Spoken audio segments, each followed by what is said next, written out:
Max has supported us with the renovations of the incinerator pits for St. Luke's Hospital, as well as in Kasala Health Center. Max has also supported us with linen. As you know, this is a mission hospital where we are responsible for direct procurement of linen by ourselves.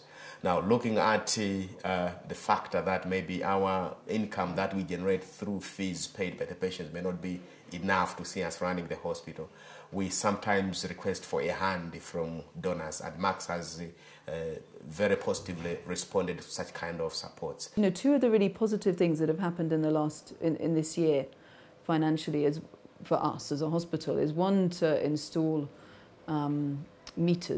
electricity meters in all the staff houses and start making people responsible for their electricity. It's very nice to be able to offer staff free electricity. It helps attract them to the hospital, but then it can be misused, and we were seeing our electricity bills just going sky high. So now staff have to be responsible for their own electricity bills and usage, I think. And that has reduced our expenditure enormously, and it's very much reflected in our budget this year. The other one has been the purchase of the new generator, which is much smaller and more economical, and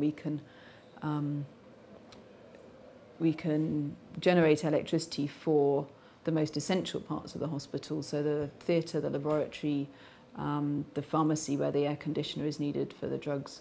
We're hoping that our next big project at the hospital, which Max has now agreed to fund, is going to be renovations for our laboratory. It was one of the first buildings in the hospital along with the theatre.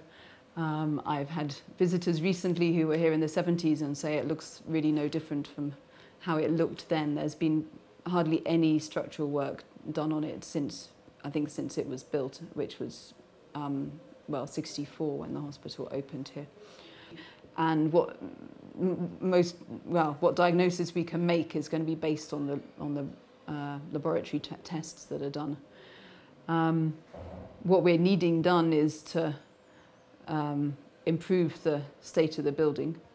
It needs new roofs, new ceiling, new floor. It needs repainting, probably tiles in some places, and all the work units and work surfaces need replacing because they're falling to pieces. The plumbing needs redoing because it's not working terribly well. And we want to upgrade the facilities a bit to improve the flow of patients around the laboratory, so we can restrict the patients to one area, not having them walking through other areas, which is an infection risk. We want to try and sort of allocate certain rooms and certain areas more specifically to different sorts of tests, which again restricts infection and contamination. We would like to put 2 air conditioners in, which can improve the quality of the tests and again improve infection. It means we can keep the windows closed, which is much better for all our tests. So it's a project that has been in the pipeline for a good number of years. I know people were putting proposals forward to places from a few years before I was here.